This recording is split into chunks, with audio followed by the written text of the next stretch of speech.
정부에서는 역대 최대 인상이라고 하는데 정작 도움을 받으시는 분들은 생활이 더 어려워졌다고 하십니다. 이 문제에는 정부가 말하지 않는 숨겨진 이유들이 있었습니다. 그리고 이 이유들을 모르시면 앞으로도 계속 어려움을 겪으실 수밖에 없습니다. 왜 수급비가 올라도 생활이 더 힘들어지는 걸까요? 정확히 5가지 이유가 있습니다. 여러분 안녕하세요. 알짜 정보를 쉽고 빠르게 전해드리는 대한뉴스입니다. 정부에서 기초생활수급비 역대 최대 인상이라고 대대적으로 발표했습니다. 2026년부터 1인 가구 기준으로 월 82만 원, 현재보다 5만 5천 원이나 오른 금액을 지급한다고 하네요. 그런데 말입니다. 실제 수급자분들은 왜 전혀 나아진 게 없다, 오히려 더 힘들어졌다고 하실까요? 오늘 이 영상에서는 기초생활수급비가 올라도 힘든 이유 5가지를 정확하고 구체적으로 설명해 드리겠습니다. 그리고 2026년부터 달라지는 제도 변화까지 함께 알려드려서 여러분이 놓치는 혜택 없이 최대한 도움을 받으실 수 있도록 하겠습니다. 이 정보들을 놓치시면 계속해서 어려운 생활을 하실 수밖에 없습니다. 끝까지 집중해서 들어주세요. 그럼 지금부터 기초생활수급비가 올라도 힘든 이유 5가지를 하나하나 설명해 드리겠습니다. 첫 번째 이유, 약속된 지원 기준 상향이 계속 연기되고 있다. 이 부분이 정말 중요합니다. 정부는 원래 2026년까지 생계급여 기준을 기준 중위소득의 35%까지 올리겠다고 약속했었습니다. 기준 중위소득이 어려우시죠? 쉽게 말해서 우리나라 전체 가구의 소득을 줄 세웠을 때 정확히 가운데 있는 가구의 소득입니다. 모든 복지 정책의 기준이 되는 중요한 숫자죠. 현재는 기준 중위소득의 32%를 받고 계십니다. 만약 35%가 되면 얼마나 차이가 날까요? 1인 가구 기준으로 보면 현재의 32%이니까 82만 원이고 35%가 되면 약 90만 원이니까 차이가 8만 원이나 납니다. 한 달에 8만 원이면 정말 큰 돈이죠. 그런데 이 약속이 어떻게 됐을까요? 처음 약속 2026년까지 35% 달성. 올해 초에 1차 연기 2027년으로 미룸. 최근 2차 연기 2030년으로 다시 미룸. 무려 4년이나 늦춰진 거죠. 왜 계속 미뤄질까요? 이유는 예산 때문입니다. 생계급여 기준을 1%포인트 올릴 때마다 약 6천억 원의 예산이 더 필요합니다. 3%포인트를 올리려면 1조 1천억 원이 필요한 거죠. 두 번째 이유, 1인 가구의 생활비 효율성 문제. 여기서 중요한 사실 하나를 말씀드리겠습니다. 기초생활수급자의 80%가 1인 가구입니다. 그런데 1인 가구는 생활비 효율성이 떨어집니다. 어떤 의미인지 설명해 드리겠습니다. 가족이 여러 명이면 1인 가구보다 조금 더 나오더라도 전기요금, 가스비, 인터넷비 등을 나눠서 쓸 수 있죠. 쌀도 큰 포대로 사면 더 저렴하고요. 하지만 혼자 사시는 분들은 모든 기본 생활비를 혼자 다 감당해야 합니다. 예를 들어 전기 기본요금이 월 1만 원이라면 4인 가구라면 1인당 2,500원 정도 드는 금액이 1인 가구에서는 1만 원을 전부 부담해야 하죠. 같은 82만 원을 받아도 혼자 사시는 분들이 훨씬 더 어려운 이유가 여기에 있습니다. 세 번째 이유, 주거비 부담은 그대로이거나 더 커지고 있다. 생계급여는 조금 올랐지만 주거비 부담은 어떨까요? 주거급여도 조금씩 오르기는 했지만 현실과는 큰 차이가 있습니다. 실제 상황을 보면 서울에서 혼자 사실 수 있는 가장 저렴한 고시원이라도 월 40만 원은 넘어갑니다. 원룸은 50만 원 이상이죠. 이렇게 되면 어떤 일이 생길까요? 예를 들어 75세 이 할머니께서 서울에서 혼자 사신다고 가정해 보겠습니다. 생계급여 82만 원, 서울 기준 주거급여 약 37만 원, 총 수입 119만 원. 그런데 실제 고시원 월세가 45만 원이라면 주거급여 37만 원으로는 부족해서 생계급여에서 8만 원을 더 써야 합니다. 그러면 실제 생활비는 74만 원밖에 남지 않는 거죠.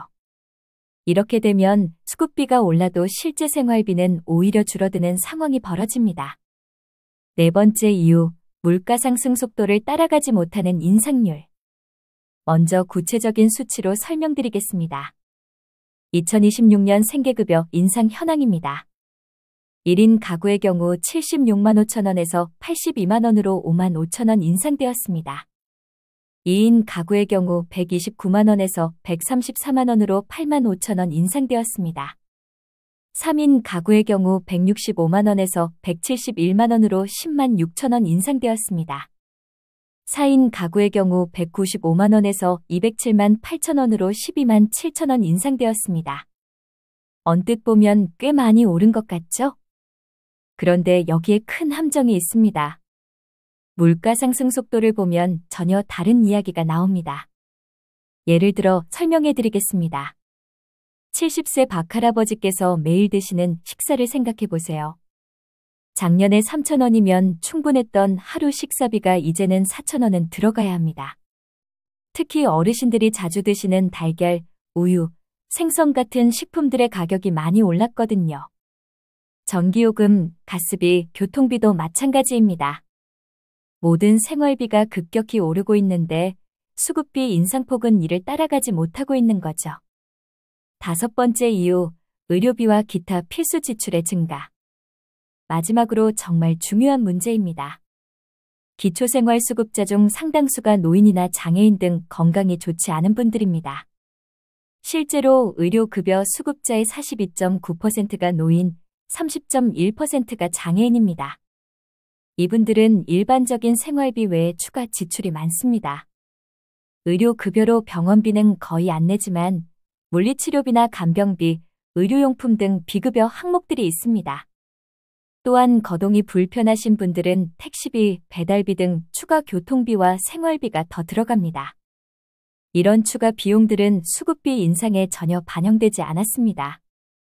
이제 이런 어려운 상황에서도 여러분이 알아두셔야 할 2026년부터 달라지는 중요한 변화들을 말씀드리겠습니다. 1. 적용 시기. 모든 변화는 2026년 1월 1일부터 적용됩니다.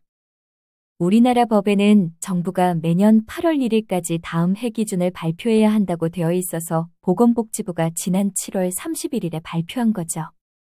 2. 청년 근로소득 공제 확대. 기초생활수급자 중에서도 일을 하는 청년들에게는 소득 공제 혜택을 더 주겠다는 내용입니다. 청년들이 스스로 자립할 수 있도록 돕겠다는 취지입니다. 3. 자동차 재산 기준 완화. 지금까지는 자동차를 가지고 있으면 기초생활수급자가 되기 매우 어려웠습니다. 자동차 가격 전체를 소득으로 계산했거든요. 하지만 2026년부터는 승합차, 화물차 그리고 다자녀 가구의 경우 이 기준이 완화됩니다. 일반 재산처럼 4.17%만 소득으로 계산하게 됩니다. 4. 의료급여 본인부담금. 이 부분은 정말 중요한 좋은 소식입니다. 정부에서 원래 의료급여 수급자분들의 병원비 부담을 크게 늘리려고 했었습니다. 이걸 진료비의 4에서 8%로 올리려고 했었죠. 진료비가 10만 원이면 4,000원, 8,000원을 내야 하는 거였습니다. 지금보다 최대 8배나 많은 금액이었죠. 그런데 수급자분들과 시민단체들이 강하게 반대해서 이 계획이 완전히 중단됐습니다. 보건복지부에서 공식적으로 입법 예고 이후의 절차를 중단하겠다고 발표했습니다. 앞으로도 지금처럼 적은 금액만 내시면 됩니다. 5. 부양의무자 기준 간소화. 부양의무자 기준의 계산 방법이 복잡했는데 이걸 좀 더 단순하고 명확하게 바꾸겠다고 합니다. 현재는 수급자 가구원 수, 부양의무자 가구원 수, 부양의무자 거주 지역, 부양의무자 재산 종류에 따라 모두 다르게 계산하는데 이런 복잡한 계산을 간소화한다는 뜻입니다. 오늘 말씀드린 기초생활수급비가 올라도 힘든 이유 5가지를 다시 정리하면 1. 물가 상승 속도를 따라가지 못하는 인상률. 2. 약속된 35%로의 지원 기준 상향이 2030년으로 4년 연기. 3. 주거비 부담은 그대로이거나 더 커지고 있음. 4. 1인 가구가 80%로 생활비 효율성이 떨어짐. 5. 의료비와 기타 필수 지출이 계속 증가하고 있음. 하지만 포기하지 마세요.